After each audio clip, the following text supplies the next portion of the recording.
하나님께서 아브라함을 부르실 때 큰 민족을 이루어 주시는 후손에 대한 약속을 주셨습니다. 그때 그의 나이가 75세였습니다. 그리고 지금 99세가 되었는데 여전히 그에게 하나님이 주시는 아들은 없었습니다. 그리고 99세가 되던 해에 하나님께서 아브라함에게 나타나셔서 기대하고 있었던 아들을 주시겠다라고 하는 이야기보다는 그에게 할 일을 행해야 된다고 말씀하십니다. 할 일은 어떤 의미를 갖고 있냐면 하나님과 아브라함 사이의 약속의 표시이었습니다. 아브라함으로부터 시작하여 이어지는 그 후손들과 하나님 사이에 약속이 있다는 것을 증명하는 표시였다는 거예요. 그 사실 이 할례라고 하는 의식은 바로 아브라함과 그의 모든 후손들이 하나님의 백성이 된다라고 하는 의미였습니다. 다시 말하면 하나님께서 지금 이 시점에서 아브라함에게 할례를 행하라고 명령하신 것은 너 내 백성으로 살아야 된다라고 하는 의미를 더 분명히 하신 것이었습니다. 당시 구약시대에는 그래서 할례가 바로 하나님의 백성이 되는 표시였고 할례를 받음으로 그들이 하나님의 백성으로 살아야 되겠다라고 하는 생각을 갖게 되었던 거지요. 그래서 몸에 새겨지는 이 할례라고 하는 표시는 하나님의 백성이 된다는 의미였습니다. 물론 이 시대를 살아가고 있는 우리가 할례라고 하는 의식을 행하지는 않습니다. 하지만 이 구약의 할례의 의미를 사도 바울이 이렇게 다시 정리해서 우리에게 알려주고 있습니다. 여러분 골로새서 2장을 좀 찾겠습니다. 골로새서 2장 11절을 보시면 바울이 이런 이야기를 합니다.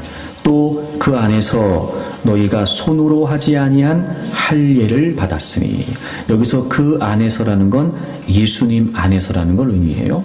예수님 안에서 너희가 손으로 하지 아니한 할례, 그러니까 구약시대 때 이스라엘 백성들에게 하나님께서 명령하셨던 할례, 즉 손으로 자신들의 몸에 포피를 베어내는 그 성기의 포피를 베어내는 손으로 하는 할례를 아닌 손으로 하지 않은 할례를 받았다는 거예요. 그래서 의미가 무슨 의미냐면 육의 몸을 벗는 것이요 그리스도의 할례다, 이렇게 얘기해요. 구약에서의 할례를 지금 사도 바울이 그리스도의 할례다라고 하는 의미로 바꾸고 있습니다. 그리스도의 할례라고 지금 명칭을 바꾸고 있어요. 먼저 우리가 주목해야 될 사실은 사도 바울은 예수 그리스도를 믿는 모든 사람들을 할례를 이미 받았다라고 이렇게 설명해요. 그러니까 그리스도를 믿는다는 건 무슨 말이냐면 우리가 이미 할례를 받았다는 거예요. 육의 몸을 벗는다. 그럼 그 할례의 의미가 뭐냐? 육의 몸을 벗는다라고 하는 의미를 설명하고 있습니다. 육의 몸, 다시 말하면 우리의 죄악된 본질과 죄악된 본성으로 살았던 우리의 옛사람, 바로 그리스도께서 우리의 모든 죄를 담당하시는 그 속죄의 은혜를 통해 이제 우리는 손으로 하지는 않았지만 그리스도의 할례를 받은 자가 되었다는 거예요.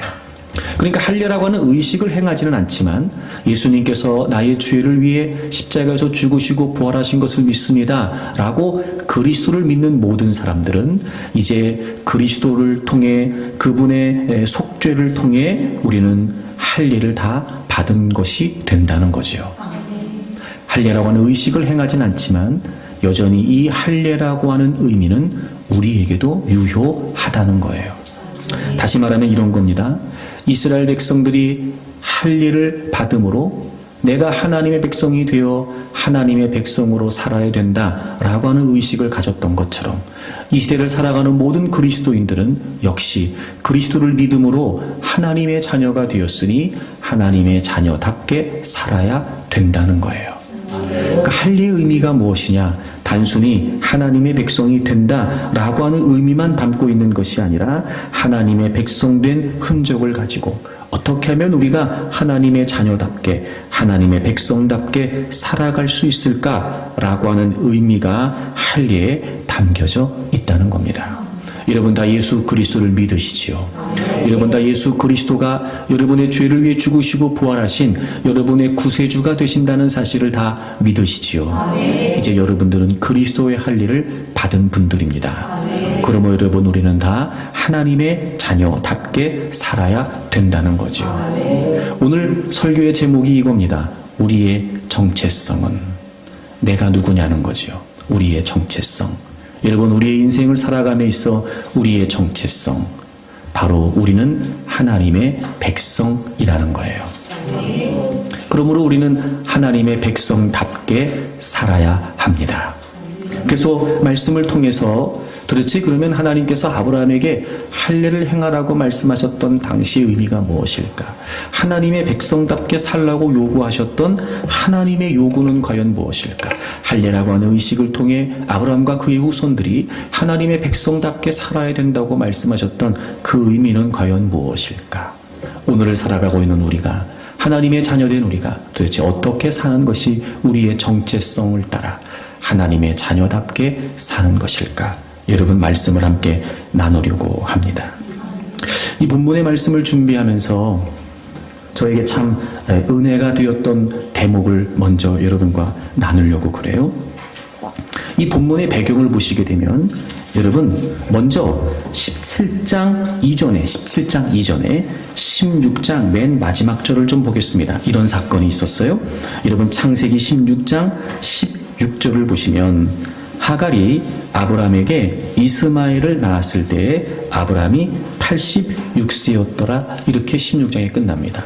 여러분 16장의 내용이 어떤 내용이냐면 아브라함이 사라가 아닌 사라의 여종이었던 하갈을 통해 이스마엘이라고 하는 아들을 낳습니다.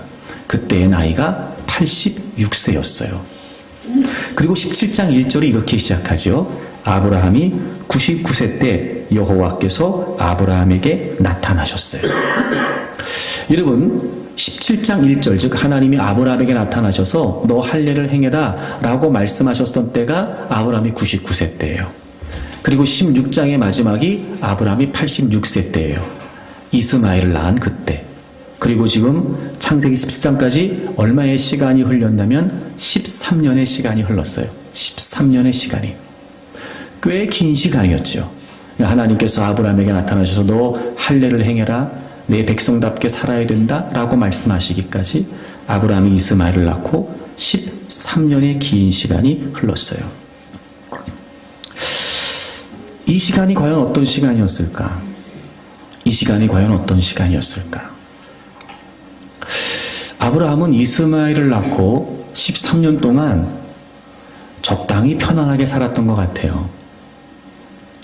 온갖 시름을 다 잊고 특별히 사라가 아이를 낳을 수 있느냐 없느냐에 대한 갈등도 없이 이스마엘이라고 하는 아들을 낳고 13년 동안 온갖 시름을 다 잊고 그냥 살았어요. 아무 일도 일어나지 않을 거라고 생각했고 그리고 그 13년 동안 아무 일도 일어나지 않았어요. 마치 그가 86세에 낳은 아들 이스마엘이 이제 자신의 후사가 되고 그렇게 하나님의 약속이 이루어지나 보다라고 이렇게 여겨질 만큼 말입니다. 사실 16장에만 가도 1절에 사라가 출산하지 못했다라고 하는 것을 기록하고 있는 걸 보면 여전히 그 시기까지만 해도 아브라함과 사라는 하나님이 약속하신 아들을 우리가 낳아야 되는데 라고 하는 갈등과 고민이 그들에게 있었던 것 같아요. 그런데 인간적인 방법을 통해 이스마엘이라고 하는 아들을 낳게 되죠. 그리고 13년 동안 아무 일도 없이 지내고 있었어요. 하나님도 그에게 아무런 말씀을 하시지 않았어요. 아브라함도 하나님을 찾지 않았어요. 그렇게 모든 것이 잊혀진 채 아무 일도 일어나지 않고 13년을 아브라함은 이스마엘이 낳고 자라는 모습을 보면서 즐겁게 보내고 있었는지도 모르죠. 그런데 그렇게 13년이 지나서 하나님께서 아브라함에게 나타나신 거예요. 그가 99세 때 말입니다. 왜 나타나신 걸까?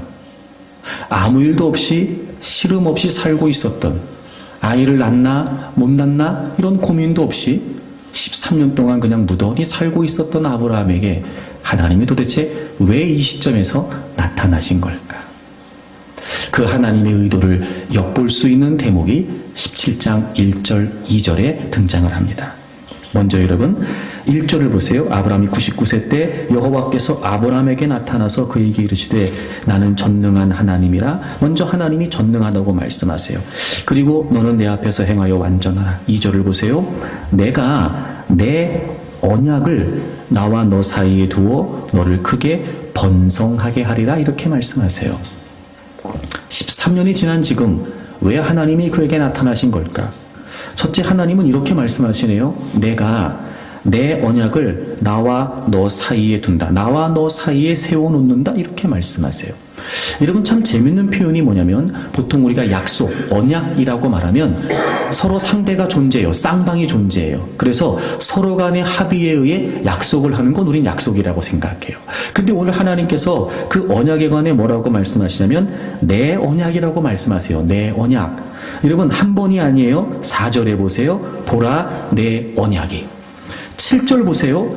내가 내 언약을. 그러니까 지금 하나님께서 아브라함에게 주신 그 약속에 관해 뭐라고 말씀하시냐면 내 언약이다, 내 언약이다 이렇게 말씀하세요.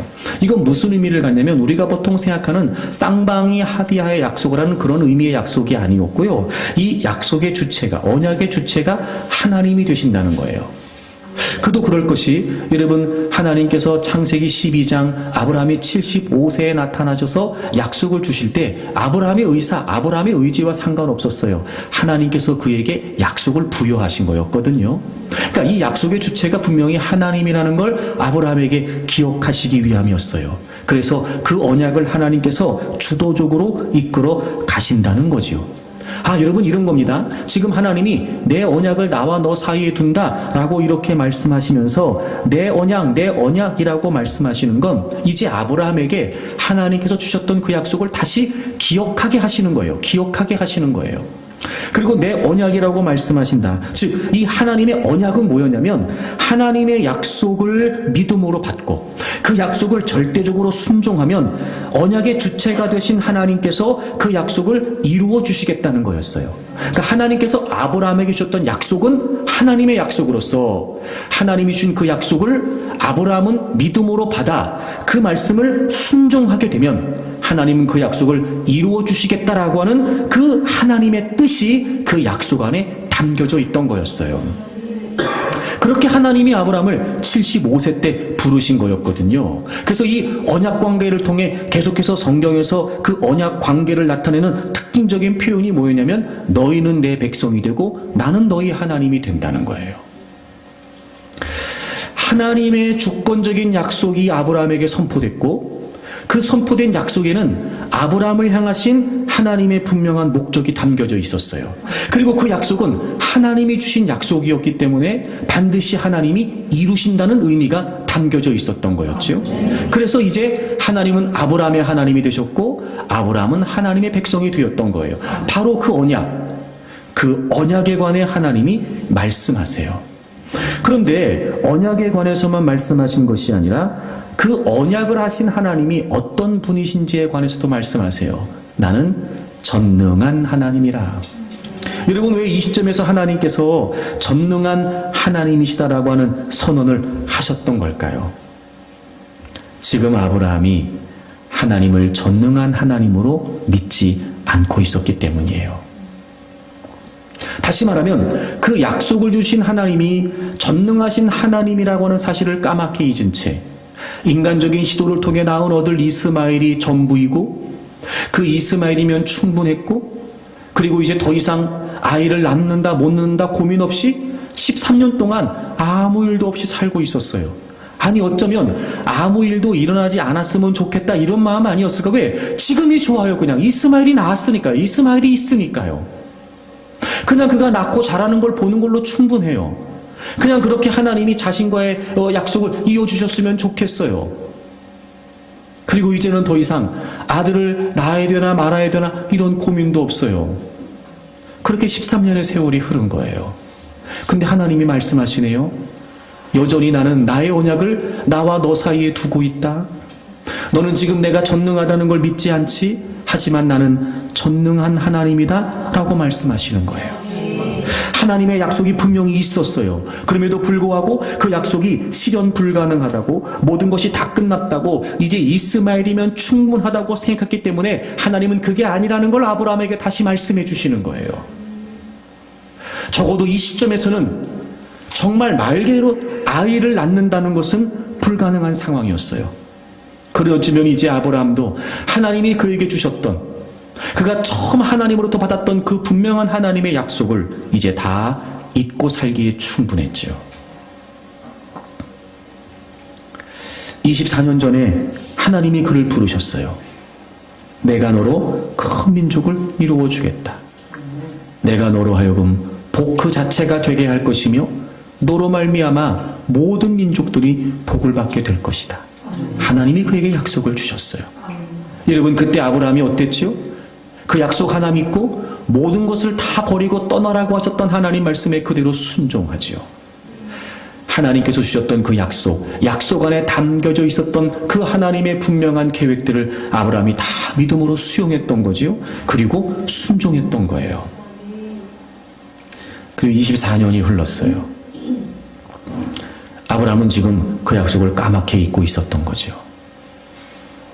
그 약속을 하나님이 어떻게 이루어 가시는지에 관해 별로 그렇게 기대하고 있지 않았던 거예요. 자신들이 나름대로 방법으로 시도하여 낳은 아들 이스마엘, 그게 전부라고 생각하고 있었던 거예요. 이 13년의 기간은 아브라함의 믿음이 좀 정지되어 있는 것 듯한 그런 시기였어요. 요즘은 여러분 이렇게 왜 각종 이렇게 포털 사이트에 회원 가입을 하고 그 사이트들이 제공하는 이제 여러 가지 다양한 많은 그 혜택들을 이제 우리가 누려요. 그래서 뭐 여러 가지 뉴스를 접한다든지 혹은 뭐 메일을 주고 받는다든지, 또 요즘 같은 경우는 그렇게 클라우드를 이렇게 제공해 주면 여러분 그런 것들을 사용하기도 하고, 그래서 아이디와 또 패스워드를 정하고, 그래서 로그인을 해서 그 사이트에 들어가면 거기서 제공하는 다양한 많은 기능들을 이제 사용할 수 있어요. 근데 여러분, 일정 기간 동안 로그인을 해서 그 사이트를 사용하지 않으면 계정이 어떻게 되냐면 휴면 계정이 돼요. 휴면 계정. 그러니까 가입은 되어 있는 거예요. 근데 활동을 하지 않고 로그인을 해서 사용을 하지 않기 때문에 관리자가 그 계정 자체를 일시적으로 정지시켜 놓지요. 다시 로그인을 하려면 그 관리자와 연락을 해야 돼요. 그래서 로그인을 해서 다시 그 사이트에서 활동을 하게 되는 것처럼 휴면 계정. 이 13년의 기간이 아브라함의 믿음이 휴면 상태였던 거예요. 하나님의 약속은 분명히 있었어요. 86세에 얻은 아들 이스마엘을 통해서 마치 그게 다 끝난 것처럼, 뭐 이미 점점 자신들의 몸도 살아나는 경수가 끊어지고 아브라함 아이를 낳을 수 있는 기능이 정지되어 가고 있었으니 이제는 다 끝났다고 생각하기에도 충분했죠. 그런데 하나님은 그게 아니셨어요. 왜 하나님이 나타나신 거였을까? 잠들어 있었던 아브라함을 깨우시기 위함이었어요.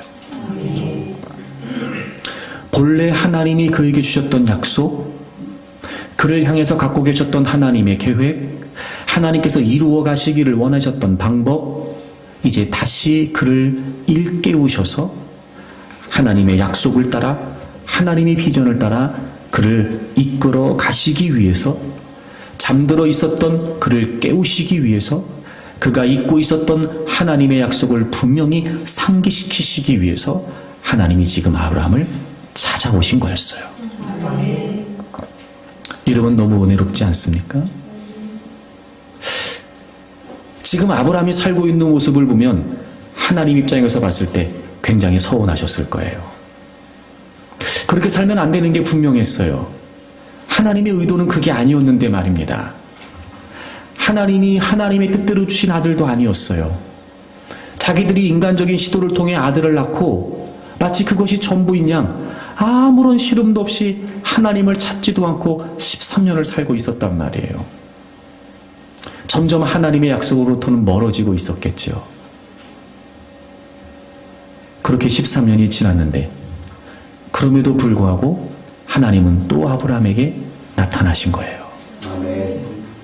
그를 다시 깨우시고 다시 그 약속을 일깨워 주시고 그 하나님의 비전과 약속을 다시 상기시키시면서 심지어는 하나님 자신이 전능하신 하나님이라고 선언하시면서 반드시 하나님이 약속하신 것을 이룰 수 있는 분이라는 것을 분명히 선언하시면서 하나님은 아브라함에게 나타나신 거예요. 여러분, 우리의 삶이 그럴 수 있습니다. 우리를 이 땅에 존재케 하시는 분명한 하나님의 계획이 있습니다. 그리고 우리의 삶을 향해 우리가 고민하고 하나님께 기도했을 때 하나님이 우리에게 주셨던 약속의 말씀들도 없지 않습니다. 한때는 그게 비전이라고 이야기했고 내가 그걸 위해 살아야 되겠다고 다짐하기도 했으며 그것이 얼마나 기쁘고 감사했는지 때론 여러분 또 다른 누군가에게도 자신 있게 말할 수 있을 만큼 나는 이렇게 하나님을 위해 살 것입니다 라고 했던 때도 없지 않습니다. 그럼에도 불구하고 어느덧 이제 우리는 점점 사는 게 이유가 되기도 하고 나름대로 우리가 생각한 그 생각 속에 하나님의 계획을 가두어두고 인간적인 방법을 시도해가면서 하나님의 약속과 비전은 까맣게 잊어버린 채 이스마엘만 보고 살기 시작하는 겁니다. 아무 일도 없는 것 같습니다. 아니, 아무 일도 일어나지 않았으면 좋겠습니다. 그냥 지금이면 충분할 것 같습니다. 이렇게 살고 싶은 게 전부입니다. 그런데 하나님은 아브라함을 깨우시고 다시 아브라함을 일으켜 세우시기 위해 찾아오셨던 것처럼 하나님은 우리의 삶에도 그렇게 찾아오십니다. 아멘.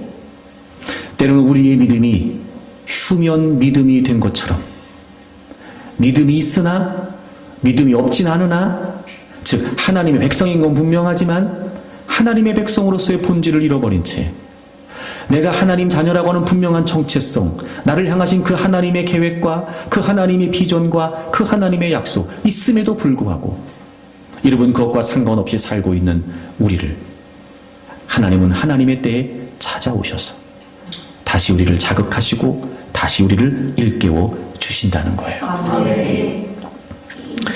여러분 이 하나님이 아브라함을 찾아오셨던 의도를 이번엔 하나님이 마치 쐐기라도 박듯이 분명하게 하나님이 그들에게 하나님의 약속을 각인시켜 주십니다. 아브라함과 사라의 이름을 바꿔주세요. 이름을 바꿔주세요. 여러분 17장 4절을 보세요. 약속에 관해 말씀하시고 언약에 관해 말씀하시면서 4절 보라 내 언약이 너와 함께 있으니 너는 여러 민족의 아버지가 될지라. 그러면서 5절을 보세요. 이제후로는 내 이름을 아브람이라 하지 아니하고 아브라함이라 하리니 이는 내가 너를 여러 민족의 아버지가 되게 함이라. 그러니까 우리는 보통 요즘 우리는 지금 아브라함 이렇게 부르는데 그 이름은 사실 원래 아브라함의 이름이 아니었고 원래 아브라함의 이름은 아브람이었어요. 아브람이라고 하는 뜻은 존귀한 아버지라고 하는 뜻입니다. 그런데 하나님께서 아브라함의 이름을 아브라함, 모든 민족의 아버지라고 하는 이름으로 바꿔주신 거예요. 그러니까 아브라함이라고 하는 이름은 하나님께서 주신 새로운 이름이었지요. 역시 사라의 이름도 하나님이 바꾸십니다. 원래 그의 이름은 사레였습니다. 여러분 15절을 보실까요? 하나님이 또 아브라함에게 이르시되 내 아내 사레는 이름을 사레라 하지 말고 사라라 하라. 그러니까 지금은 우리가 사라를 사라라고 부르는데 원래 사라의 이름은 사레였습니다. 여러분이 사레라고 하는 의미는 나의 여주인 이런 뜻이에요. 그러니까 한 가정의 주권을 갖는 여주인이란 뜻이었어요. 그러니까 당연히 그의 이름은 한 가정에만 국한된 영향력이었죠. 근데 하나님께서 그녀의 이름을 사레에서 사라로 바꿔주셨어요. 그의 뜻은 이렇습니다. 16절 내가 그에게 복을 주어 그가 내게 아들을 낳아주게 하며 내가 그에게 복을 주어 그를 여러 민족의 어머니가 되게 하리니 민족의 여러 왕이 그에서 나리라. 나의 여주인이었던 사레라고 하는 이름이 이제 모든 민족의 어머니라는 의미의 사라고 하는 의미의 이름으로 하나님이 바꾸어 주셨어요. 그리고 그를 통해 여러 민족의 왕이 태어날 것이다 라고 하나님 말씀하셨죠. 여러분, 이 말씀 궁극적으로 예수 그리스도의 탄생을 통해서 사라를 통해 이루어지게 됩니다. 여러분 생각해 보세요. 이전에 쓰고 있었던 아브람, 이전에 쓰고 있었던 사레라고 하는 이름이 나쁜 이름이었나요? 그 이름만으로도 충분한 의미를 가졌습니다. 좋은 이름이었습니다. 많은 사람들이 부러워할 만한 이름이었습니다. 존귀한 아버지, 나의 여주인. 이름 얼마나 이름이 아름답습니까? 근데 하나님이 그들에게 새 이름을 주셨어요. 이름이 나빠서가 아니었어요. 그들의 존재, 그들의 정체성이 하나님의 약속 안에 있다는 사실을 더 분명히 하시기 위함이었어요. 그들은 하나님께서 주신 약속을 다 까맣게 잊은 채 이스마엘이라고 하는 아들만 바라보며 살고 있었는데 하나님은 그게 아니라고 지금 말씀하시는 거예요. 그리고 하나님께서는 그들의 이름을 바꾸어 주셨어요. 바로 하나님의 계획과 하나님의 약속과 하나님의 비전을 따라 이제 그렇게 살아야 된다고 분명히 그들의 정체성이 하나님의 약속에 있다는 사실을 명시하시기 위해서 하나님은 그들에게 새 이름을 주셨던 겁니다. 물론 이제 그들은 아들을 낳을 수 있는 가능성이 없습니다. 이스마엘이면 충분했습니다. 왜 이스마엘이 태어났죠? 사라가 아이를 낳을 수 없었거든요. 그리고 그로부터 13년이 흘렀어요. 더더욱 이제는 아이를 낳을 수 없습니다. 하지만 전능하신 하나님께서 그 어떤 일도 행하실 수 있는 아버지께서 인간에게는 불가능한 일이지만 그럼에도 불구하고 하나님께는 불가능이 없으신 바로 그 전능하신 하나님께서 그들의 생각과 그들의 능력으로는 도무지 상상할 수 없는 일을 이제 아브라함과 사라에게 하나님께서 일어나게 하시겠다는 거예요. 어쩌면 지금 그들이 아들을 낳는 것은 꿈 같은 일일지도 모릅니다. 과연 이 일이 일어날 수 있을까? 과연 이런 일이 우리에게 벌어질 수 있을까? 상상조차 할 수 없는 일이죠. 누구보다 자신들의 몸의 상태를 알고 있었기 때문에 더더욱 그랬을 겁니다. 경수가 끊어졌거든요. 아브라함은 생물학적 기능이 정지되어 있었거든요. 그러니 이 나이에 아이를 낳을 수 있다는 건 불가능한 일이었습니다. 하지만 하나님은 그들에게 다시 약속을 상기시키십니다. 그리고 하나님이 전능하신 하나님이라고 말씀하시죠. 그리고 이제부터 가히 그들이 상상할 수도 없었던 모든 사람들이 깜짝 놀랄 만한 그리고 자신들 역시 놀랍게 여길 수밖에 없는 하나님의 위대하신 역사를 그들을 통해 펼쳐 가시겠다는 거예요. 그렇습니다, 여러분. 하나님의 백성답게 산다는 건, 우리가 하나님의 백성이라고 하는 정체성을 가지고 산다는 건 더 이상 내가 그린 인생, 내가 계획한 인생, 내가 의도한 인생, 난 지금 이것으로 충분합니다. 나 지금 잘 살고 있습니다. 나 아무 문제 없습니다. 아니 이제 어떤 일이 일어날 것도 별로 난 달가워하지 않습니다. 라고 사는 걸 의미하지 않습니다. 여러분, 적어도 우리가 하나님의 백성으로 산다는 건 하나님께서 우리 존재에 부여하신 하나님의 계획과 하나님의 비전을 따라 그 하나님의 약속을 따라 사는 것이 바로 하나님의 백성답게 사는 것입니다. 여러분 어떠십니까? 하나님이 약속해 주신 그 하나님의 약속이 분명하십니까? 아니면 여러분 이스마엘을 하나님의 약속으로 착각하고 살고 있는 건 아닙니까? 그래서 이 다음 해에 아브라함이 100세가 되고 사라가 90세가 되는 해에 하나님은 하나님의 약속을 이삭이라고 하는 아들을 낳게 하심으로 이루어가기 시작하십니다. 이삭과 이스마엘 말입니다. 여러분은 어떠십니까? 이스마엘이 너무 익숙해진 건 아닐까요?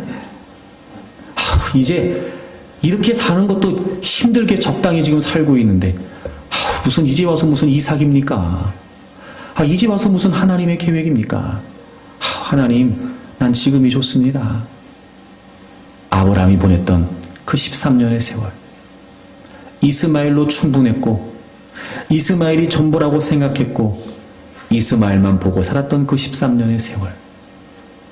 하지만 하나님은 그를 향하셨던 하나님의 분명한 비전이 있으셨기 때문에 오히려 더 불가능하다고 여겨졌던 이 시기에 하나님이 아브라함에게 나타나셨던 거예요. 사랑하는 여러분, 하나님의 약속이었던 이삭, 우리에게도 그게 분명해야 됩니다. 적어도 하나님이 우리의 인생을 계획하실 때 분명한 하나님의 계획과 하나님의 목적이 있다는 걸 우리가 놓쳐서는 안 됩니다. 이런 거죠. 우리의 익숙함과는 상관없이 혹 지금 이 시점에서 그런 하나님의 약속과 하나님의 비전이 우리에게 낯설 수 있지만 두려움도 있을 수 있고, 그래서 여러분, 그 상황 자체가, 새로운 약속이라고 하는 자체가, 새로운 이름이라고 하는 자체가 우리에게 불안함일 수 있지만, 그럼에도 불구하고 그 하나님이, 약속을 주도적으로 이행하신 하나님이 전능하신 하나님이라고 하는 사실을 우리가 믿을 수 있다면, 여러분, 오히려 이 99세 때 하나님이 아브라함을 깨우시고 다시 그의 이름을 바꾸셨던 이 상황은 오히려 더 기대할 수 있는 상황이 된단 말이에요. 그러니 여러분, 이스마엘이 아닌 이삭을 바라보는 인생을 살 수 있기를 바랍니다. 적어도 하나님이 우리를 예수 그리스도를 통해서 죄와 사망의 권세에서 건져주신 이유는 그렇게 죄의 종으로, 사단의 종으로 살고 있었던 우리를 하나님의 뜻대로 사용하시기 위함이었습니다. 여러분, 히브리서 9장을 좀 찾아보실까요? 14절을 보겠습니다. 예수 그리스도의 대속의 은혜, 그 예수 그리스도의 십자가의 은혜에 관해 쭉 설명하면서 14절에 이런 표현이 나와요. 하물며 영원하신 성령으로 말미암아 흠없는 자기를 하나님께 드린 그리스도의 피가 어찌 너희 양심을 죽은 행실에서 깨끗하게 하고 살아계신 하나님을 섬기게 하지 못하겠느냐. 15절에 13절에 보시면 짐승의 피로 제사 드렸던 구약의 제사의 이야기가 나와요.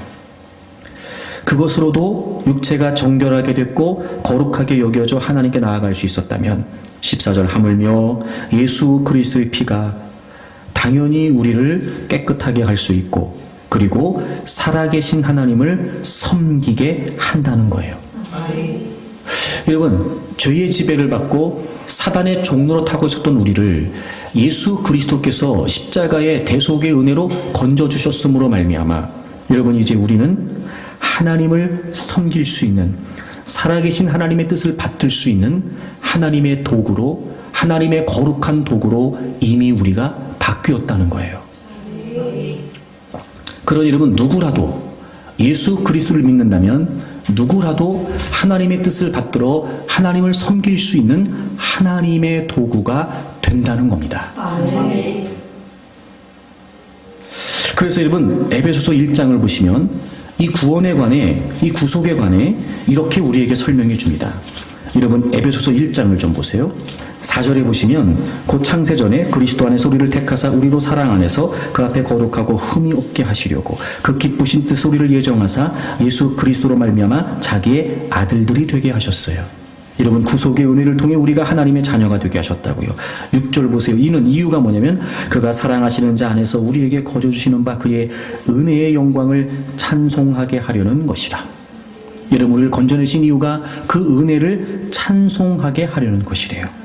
그리고 동시에 여러분 11절 보세요. 모든 일을 그의 뜻의 결정대로 일하시는 이의 계획을 따라 우리가 예정을 입어 그 안에서 기업이 되었으니, 여러분 이 기업이라고 하는 말은 우리의 삶이라는 것이 우리가 생각하는 그 이상의 의미를 담아요. 즉 하나님이 갖고 계신 그 영원하신 뜻, 하나님이 펼쳐가시기를 원하시는 그 분명하신 뜻을 위해, 그 계획을 위해 우리가 하나님의 큰 목적의 한 부분이 된다는 거예요. 우리가 하나님의 기업이 된다는 거예요. 여러분, 우리가 예수 그리스도를 믿는다는 것은 무슨 의미냐면, 그 은혜의 영광을 찬송한다는 건 무슨 말이냐면, 그렇게 구원받은 우리 모두가 우리가 생각했던 것보다 우리의 인생은 더 위대하다는 거예요. 하나님의 그 크고 위대하신 영원한 그 계획, 여러분 그 목적의 한 부분을 우리가 감당하게 된다는 거죠. 그래서 12절 보세요. 이는 우리가 그리스도 안에서 전부터 바라던 그의 영광의 찬송이 되게 하려 하심이라. 그래서 우리의 삶을 통해 하나님은 영광을 받으시고 우리의 삶 그 자체가 하나님을 찬양하는 찬양이 되게 하시겠다는 거예요. 여러분, 하나님이 이를 건지신 이유는 분명하십니다. 이미 우리가 우리의 인생에 관해 계획하기 전부터, 우리가 우리의 삶에 관해 고민하기 전부터, 아니 여러분, 우리가 하나님에 대해 생각하기 전부터 하나님은 우리에 관해 생각하고 계셨고 우리의 인생에 관해 계획하고 계셨으며, 우리의 의도와 그리고 우리의 계획보다 앞서 하나님은 하나님의 목적대로 우리의 삶을 여기까지 인도해 가고 계신 거예요. 그래서 그 뜻을 우리를 통해 이루어 가심으로 말미암아 여러분, 우리의 삶 그 자체가 하나님을 찬양하고 하나님께 영광을 올려드리는 존재가 되도록 하시기 위함이었다는 거죠. 그런 여러분, 우리는 늘 우리를 향하신 분명한 하나님의 계획을, 그 하나님의 분명한 목적을 따라, 그 약속을 따라 살아야 됩니다. 더 이상 여러분 이스마엘만 바라보고 살 수 없습니다. 하나님의 분명한 약속 안에 이삭이 있었던 것처럼 여러분, 이제 우리는 그 이삭을 위해, 하나님의 약속을 이루어가기 위해 어쩌면 깨어나야 되는 때가 됐는지도 모릅니다.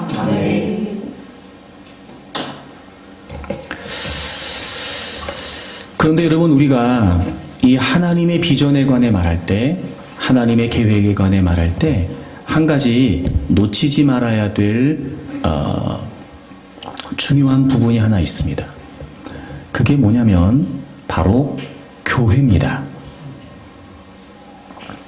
하나님은 우리 모두가 다 예수 그리스도의 이름으로 구원받는 하나님의 자녀가 되게 하셨습니다. 구원은 모두가 다 각자 자신의 개인의 믿음으로 받습니다. 그리고 하나님께서는 그 구원받은 하나님의 자녀들, 교회 공동체의 지체가 되게 하셨습니다.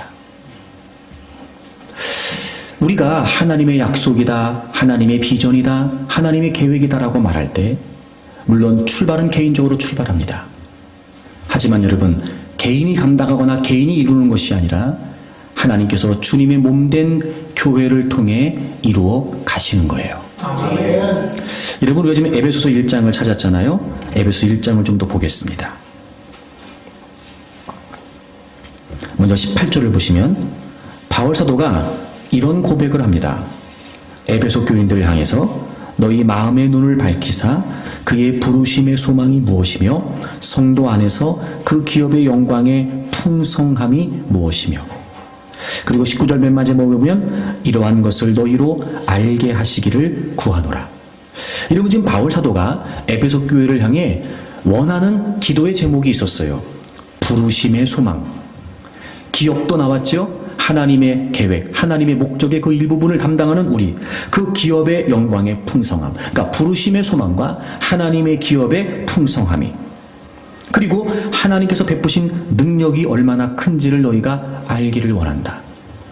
여러분, 지금 하나님이 아브라함에게 나타나셔서 나는 전능한 하나님이다, 그리고 내 언약에 관해 말씀하셨던 것처럼 부르심의 소망, 기업의 영광의 풍성함, 그 능력이 얼마나 크신지에 관해 내가 너희들에게 알기를 원한다, 이렇게 기도한다는 거예요. 그러면서 바울 사도가 교회에 관해 언급합니다. 여러분 20절 보세요. 그의 능력이, 하나님의 능력이 그리스도 안에서 역사하사 죽은 자들 가운데서 살리시고 하늘에서 자기 오른편에 앉히사. 여러분 하나님의 능력을 통해 예수 그리스도께서는 부활하셨고 승천하셔서 지금 하나님 보좌 우편에 앉아 계시죠. 21절 모든 통치와 권세와 능력과 주권과 이 세상뿐 아니라 오는 세상에 일컫는 모든 이름 위에 뛰어나게 하시고, 그 하나님의 능력이 예수 그리스도 이름을 뛰어나게 하셨어요. 모든 이름 위에 뛰어나게. 여러분 예수 그리스도는 모든 이름 위에 뛰어나신 분이십니다. 가장 최고의 가치를 가지시는 지존하신 주님이시죠. 그리고 동시에 22절을 보세요. 또 만물을 그의 발 아래 복종하게 하셨어요. 그리고 그를 만물 위에 교회의 머리로 삼으셨습니다. 교회의 머리가 예수님이 되세요. 그리고 여러분 21절에 보세요. 교회는 그의 몸이니. 그리고 교회 공동체는 바로 주님의 몸입니다. 여러분 교회 공동체는 바로 예수님이 머리이시고, 그리고 교회 공동체는 예수님의 몸입니다. 그러므로 이 교회 공동체에 속한 우리 모두는 주님이 머리이신 주님의 몸된 그 교회 공동체의 지체들이 되는 거죠. 주님의 몸을 이루는 지체들이 바로 저와 여러분이 되는 거예요. 그리고 맨 마지막, 만물 안에서 만물을 충만하게 하시는 이의 충만함이니라. 여러분 이 표현이 약간 좀 애매하기도 한데요, 우리의 이해를 돕기 위해 의역을 하자면 어떤 성경 버전에 보니까 이렇게 번역을 했더라고요. 만물을 완성하시는 분의 계획이 그 안에서 완전히 이루어집니다. 만물을 완성하시는 분 누구시겠어요? 하나님이시죠. 그 하나님의 계획이 그 안에서, 주님의 몸된 교회 안에서, 예수 그리스도를 통해서, 지금은 예수님은 계시지 않죠. 하지만 주님 머리 되시고 주님의 몸된 교회가 이 땅에 존재해요. 바로 그 교회 안에서 완전히 이루어진다는 거예요. 여러분 하나님이 기대하시는 건 개인이 아니고 교회 공동체입니다. 그래서 하나님은 저와 여러분을 여기에 모으신 거예요. 사도행전에 보면 하나님께서 우리의 거주의 한계까지 정하셨다고 그랬습니다. 우리가 지금 이 교회에 있는 게 우연일까? 단순히 우리의 선택일까? 그렇지 않습니다. 하나님께서 이 교회 공동체를 향하신 하나님의 비전을 이루시기 위해 하나님은 저와 여러분을 여기에 있게 하십니다. 그럼 이런 겁니다. 개인의 비전은 나 개인이 독자적으로 무엇을 해서 이루어가겠다, 이 비전이 아니라 우리 개인의 비전은 반드시 교회 공동체의 비전과 부합돼야 됩니다. 우리의 약속은, 우리의 인생을 향하신 분명한 하나님의 약속은 우리를 여기에 모으신 주님의 몸된 이 교회 공동체를 통해 이루어 가신다는 거죠. 그래서 하나님은 각각의 재능과 각각의 은사가 있는 우리를 여기에 모으신 겁니다. 제가 곰곰이 생각해 봤어요. 여러분 우리가 인원이 많지는 않지만 그럼에도 불구하고 다양한 많은 구성이 여러분 우리 지체들 안에 있단 말이에요. 어떤 분은 음악적인 재능이 있는 분도 있어요. 어떤 분은 미술에 재능이 있는 분들도 있어요. 어떤 분들은 스포츠에 재능이 있는 분들도 있어요. 잘 꾸미고 장식하는 분들도 있더라고요. 음식을 잘 하시는 분들도 있어요. 어떤 분들은 먹는 걸 맛있게 먹는 분들도 있어요. 어떤 분들은요, 가르치는 걸 잘하는 분들도 있어요. 어떤 분들은요, 배우는 걸 잘하는 분들도 있어요. 어떤 분은요, 외국어를 잘하는 분들도 있어요. 우리 서은이 자매님 뒤에 계시지만 이렇게 베트남에서 오신 자매님도 있어요. 또 우리가 지금까지 살면서 배웠던, 습득했던 여러 가지 다양한 많은 경력과 학습된 그런 기능과 기술들이 있어요. 어떤 분들은 그래서 그 기술을 가지고 평신도 선교사로 비전을 꿈꾸고 있는 분들도 있어요. 어떤 분들은 잘 들어주는 분들도 있더라고요. 어떤 분들은요, 그냥 그 자체가 따뜻해요. 위로를 잘하는 분들도 있어요. 아파본 사람이 아픈 사람을 안다고요. 남다른 아픔과 상처 속에 살아왔지만 오히려 그것이 하나님 안에서 회복이 되고 은혜가 되면서 정말 힘겨운 사람들을 잘 살피고 돌보는 분들도 있어요. 참 다양하지 않습니까, 여러분? 우리가 비전이라고 말하고 하나님의 목적, 하나님의 계획이라고 말하면 너무 거창하게만 생각하고 두렵게만 생각하고, 그래서 여러분 내가 뭘 할 수 있을까 이런 마음이 들어요. 그럼 자꾸 우리는 이스마엘만 보는 거예요. 이스마엘만. 그냥 그렇게 살면 된다고 말입니다. 하지만 하나님은 그게 아니셨어요.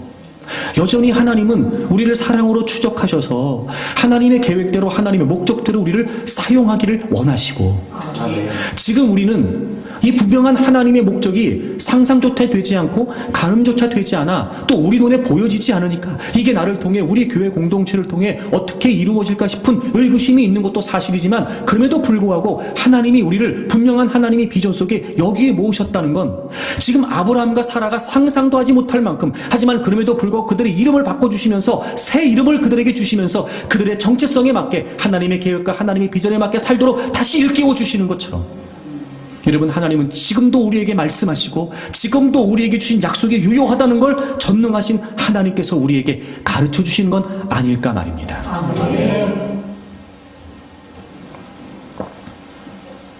우리 교회가 38년 전에 세워졌습니다. 그때 슬로건은 민족의 복음화와 세계주의적인 선교의 비전을 감당하는 교회였습니다. 그렇게 시작하고 38년이 됐습니다. 여러분, 우리 교회를 향하신 그 하나님의 비전은 바뀌지 않습니다. 변하지 않지요. 하지만 시간이 흐르고 세월이 흐르면서 하나님은 계속해서 그 비전에 관해 기도하고 생각하는 가운데 이제 여러 가지로, 몇 가지로 정리해 주셨습니다. 여러분, 우리 교회의 슬로건은 이렇습니다. 하나님의 나라를 꿈꾸며 하나님의 사람을 세워가는 교회입니다. 이것이 우리 교회의 이미지입니다. 표호는 이렇습니다. 건강한 공동체, 예배 공동체, 비전 공동체입니다. 말씀과 기도 중심의 영성으로 성경적인 가치관을 추구하는 건강한 공동체, 개인의 경건 예배 그리고 공동체 예배를 통해서 자신의 전 존재를 하나님께 내어드리는 예배 공동체, 복음이 최고의 가치가 되어 주님의 지상 명령을 실현하는 비전 공동체. 여러분, 이것이 우리의 표입니다. 우리의 전략도 있습니다. 생명의 가치를 생존의 가치보다 소중히 여긴다. 생명을 살리는 구원 사역, 열방을 섬기는 선교 사역, 다음 세대를 세우는 섬김의 사역. 그리고 최근에 제가 이 하나님의 비전을 관해 묵상하고 기도하고 그리고 고민하면서 또 새롭게 하나님이 말씀을 통해 정리하게 하신 내용이 있었어요. 여러분, 마태복음 28장을 좀 찾겠습니다. 마태복음 28장 맨 마지막 19절 20절을 보시면, 그러므로 너희는 가서 모든 민족을 제자로 삼아. 영어에 보니까 Go all nations 되어 있어요. nations의 앞자는 N입니다. N. 모든 족속으로 가라. 모든 족속으로 가라. 그 다음에 아버지와 아들과 성령의 이름으로 침례를 베풀고 내가 너희에게 분부한 모든 것을 가르쳐 지키게 하라. 영어를 보니까 teaching them everything 이렇게 되어 있어요. everything의 앞자는 영어의 알파벳 E입니다. E. 그리고 맨 마지막 볼지어다 내가 세상 끝날까지 너희와 항상 함께 있으리라. I am with you. with라고 하는 말의 알파벳 첫 글자는 W입니다. nations N, everything E, with W. 그래서 new, 새로운 비전, 새로운 인생, 새로운 노래. 이제 이것이 우리의 핵심 성구가 됩니다. 새로운 비전, 새로운 인생, 새로운 노래. 모든 민족을 향해 모든 하나님 말씀을 가르쳐 지키게 하고 영원히 우리와 함께 하신 하나님을 바라보는 거예요. 그렇게 이제 하나님은 우리를 이 비전을 통해 하나님의 역사를 이루어 주시기 위해 여기 우리를 모으셨다는 겁니다. 물론 우리는 우리의 모습을 잘 압니다. 아브라함과 사라가 그랬던 것처럼 잉태할 수 있는 희망이 없습니다. 아니, 가능성 자체가 없습니다. 그들에게 잉태, 출산 이런 말은 이미 의미 없는 말이 되어버렸습니다. 하지만 전능하신 하나님께서는 그들의 이름을 바꿔주시고 그들에게 새 이름을 주시면서 앞으로 하나님이 그들의 인생을 어떻게 펼쳐가실지에 관해 여전히 또 그들에게 하나님의 약속을 따라 말씀해주고 계십니다. 어쩌면 우리에게는 이 비전을 잉태할 힘조차 없는지도 모릅니다. 이 비전이 감당이 될까? 아니, 그려지기라도 할까? 그렇지 않을 수 있습니다. 하지만 여러분, 그럼에도 불구하고 우리에게 약속을 주신 하나님은 전능하신 하나님이십니다. 닫혀있던 태를 여시고 경수가 끊어졌던 사라를 통해 아들을 낳게 하신 전능하신 하나님. 여러분, 이제 이 비전이 여러분의 비전이 되어 쉽지 않지만 비전을 잉태하고 그리고 비전을 낳을 수 있도록 우리가 이제 하나님께 엎드려 기도해야 됩니다. 그럼 하나님께서는 우리를 여기에 모으신, 그리고 우리를 통해 펼쳐가실 이미도 하나님이 계획하고 계셨던 그 하나님의 위대하신 역사를 반드시 하나님 우리를 통해 펼쳐 가실 것입니다. 여러분, 이 비전이 여러분에게 품어질 때까지 기도하세요. 남의 비전이 아닙니다. 다른 사람의 비전이 아닙니다. 여러분의 인생을 통해 하나님이 이루어 가시기를 원하시는 하나님의 분명한 목적입니다. 언제까지 이스마엘을 전부로만 알고 살겠습니까? 언제까지 이스마엘만 바라보면서 난 아무 일도 없으니까 이렇게 살면 된다 라고 하시겠습니까? 그렇지 않습니다. 잉태할 힘이 없었던, 가능성이 없었던 사라의 태를 여시고 하나님의 약속을 이어가시기 위해 하나님의 항목대로 이삭을 주시고 이스라엘 민족을 형성하시고 예수 그리스도를 이 땅에 보내셔서 마침내 하나님의 비전을 불가능했던 아브라함과 사라를 통해 이루셨던 것처럼 저는 그 하나님이 우리의 하나님이시라고 믿습니다. 꿈을 꾸십시오. 우리의 교회를 향하신 이 하나님의 분명한 비전이 여러분의 비전이 되고 여러분이 이루고 여러분의 자녀들을 통해 이루어질 것을 기대하십시오. 우리가 힘이 없어도 괜찮습니다. 우리는 부족해도 괜찮습니다. 우리는 하나님의 뜻 앞에 너무나 보잘것없고 부족한 존재 맞습니다. 하지만 그럼에도 불구하고 그 주님의 약속을 바라보고 그 주님을 바라보고 주님이 원하시는 그 길이 내가 가야 될 길입니다 라고 사력을 다해 몸부림치게 되면 아무런 능력이 없는 아브라함과 사라를 통해서도 하나님의 약속을 이어가셨던 것처럼 그렇게 그 비전 때문에 몸부림치고 눈물을 흘리고 사력을 다하고 헌신하고 섬기는 사람들을 통해 하나님은 우리 교회를 향하신 하나님의 비전들을 펼쳐 가시리라고 믿습니다. 38년 하면서 그런 마음이 들었습니다. 여러분, 베데스다 연못에 있었던 38년 된 병자를 기억하십니까? 그 베데스다 연못은 좀 희한한 일이 일어나는 곳이었습니다. 가끔씩 그 물이 움직이고 동하게 되는데 그때 제일 먼저 그 연못에 내려가는 사람은 병을 고치게 되는 겁니다. 이 병자도 그 연못에 있었습니다. 누군가 보기에는 당연히 병을 고치고 싶은 마음이 있었겠다 싶은 마음이 드는데 자그마치 그 세월이 38년이었던 겁니다. 주님이 그를 보셨습니다. 그리고 주님이 그에게 이렇게 물으세요. 너 낫고자 하느냐? 누가 보기에는 여러분 불필요한 질문처럼 여겨지지 않습니까? 아니, 낫고 싶은 시까지는 거기 있는 거지. 그가 얘기합니다. 하나님, 주님, 제가 낫고 싶은데 그 우물이 동하고 나면서 나를 거기에 넣어줄 사람이 없습니다. 38년의 세월이 흘렀지만 이제는 익숙할 법도 한데 그냥 그렇게 지내는 게 이제는 충분히 익숙해졌을 법도 한데 말입니다. 근데 그는 얘기합니다. 아닙니다, 주님. 저 낫고 싶습니다. 주님 말씀하시죠. 내 자리를 들고 일어나 걸어가라. 여러분, 우리 38년 됐습니다. 어쩌면 주님께서 우리에게 물으시는지 몰라요. 낫고 싶냐? 일어나고 싶은 거냐? 자리를 박차고 일어나 정말 걸어가고 싶은 거냐? 주님이 우리에게 물어보시는 거예요. 아이고, 하나님, 이것도 이제 괜찮습니다. 익숙해요. 그냥 하루하루 그럭저럭 살면 좋습니다. 이스마엘이면 됩니다. 우리가 그러고 있을 때 주님은 또 우리에게 다그치면서 물으시는 거예요. 깨우시는 거예요. 일어나고 싶은 거냐? 낫고 싶은 거냐? 우리는 주님께 응답해야 됩니다. 아멘. 그럼요, 주님. 우리 일어나고 싶습니다. 아멘. 다시 자리를 들고 걸어가고 싶습니다. 아멘. 낫고 싶습니다. 아멘. 여러분, 그거면 충분합니다. 아멘. 38년 된 병자를 일으켜 세우셨던 주님께서 못하실 일이 무엇이 있겠습니까? 아멘. 사랑하는 여러분, 이제 우리가 선포된 하나님의 비전을 가슴에 품고, 하나님, 이 비전을 통해 나를 여기에 있게 하셨군요. 제가 그 비전의 주역이 되고 싶습니다. 아멘. 부족하지만 하나님 저를 써주십시오. 아멘. 여러분이 살아왔던 나를 추억하십시오. 왜 그 경험이 필요했을까? 왜 그 지식이 여러분에게 필요했던 걸까? 여러분, 왜 지금 여러분이 그 위치에 그 자리에 있는 걸까? 왜 남들이 갖지 못한 다양한 많은 조건들과 환경들을 내가 지금 갖고 있는 걸까?